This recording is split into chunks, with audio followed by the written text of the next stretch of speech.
a best friend was priceless. Hi, Cora. I had shifted on my black knee-high boots and popped up from my hiding spot with a smile on my face, attempting to act as if hiding behind the counter was the most natural proposition. My grin might have grown a smidgen when the older woman startled a bit, but I did try and curb my satisfaction at giving her a start. The last thing I needed to do was have bad karma on my heels when my life was finally getting on track.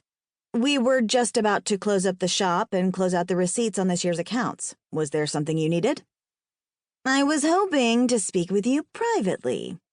Cora slid a squinted glance in Heidi's direction along with a forced smile, but there was no way I was going to be in the company of a woman who disliked my family without the aid of my BFF.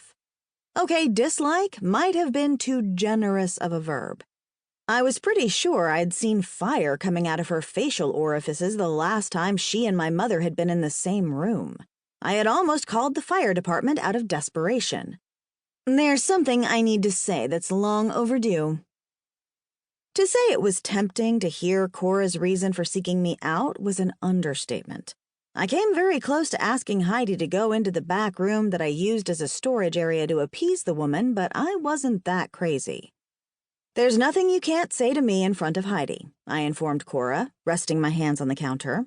I did have a pretty good inkling on what she wanted to discuss with me.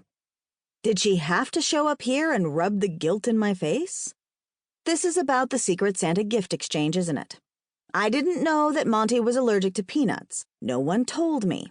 I've already apologized profusely to him, and I'll make sure that I don't include that type of tea blend in an anonymous gift exchange ever again. Monty was an older gentleman who owned the hardware store, and he'd participated in the Christmas party that the shop owners in town had thrown last weekend. The get-together had given me an opportunity to get to know the other residents, but having an ambulance called to the festivities hadn't exactly been in the cards. I'd learned a very valuable lesson that night. Never compile a tea gift basket without keeping the labels on the tea bags. Monty loved his tea, so it hadn't struck me as odd when he'd asked the bartender at the tavern for a cup of hot water after he'd opened his present. It wasn't like everyone didn't know the gift was from me. Tea leaves and eaves had been delicately hand-painted on the porcelain tea mug. Unfortunately, it wasn't long afterward that Monty had broken out into red hives while his face began to change to a color that one could easily recognize as purple. I thought for sure I was going to be responsible for the man's peanut oil-induced death. This is personal, Cora declared, clasping her gloved hands behind her back as if she were facing off with an adversary prior to a duel. Personal? Oh, this couldn't be good at all. What had my mother done now?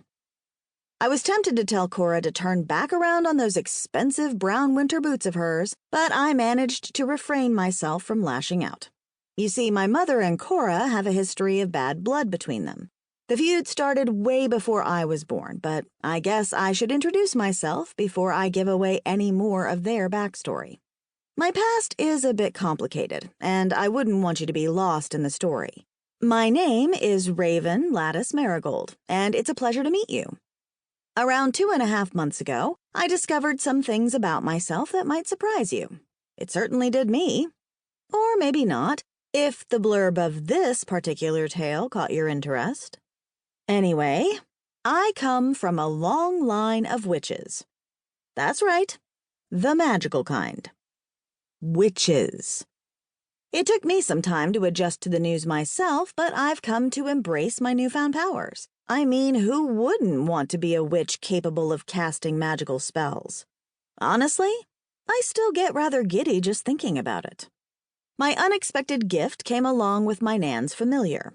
I'd introduce you to him, but Leo left around lunchtime and hasn't reappeared for some reason or another. I should warn you that he can be rather snarky and downright rude at times, but he'll grow on you. Of that, I'm certain.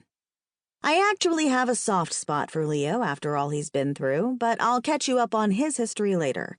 It's a bit more complicated than my accidental tale. Anyway, no one in the small town of Paramour Bay, Connecticut is aware that the Marigolds are actual bona fide witches. I've been told it's one of the coven's rules. Not that I've ever personally met another witch from outside the family.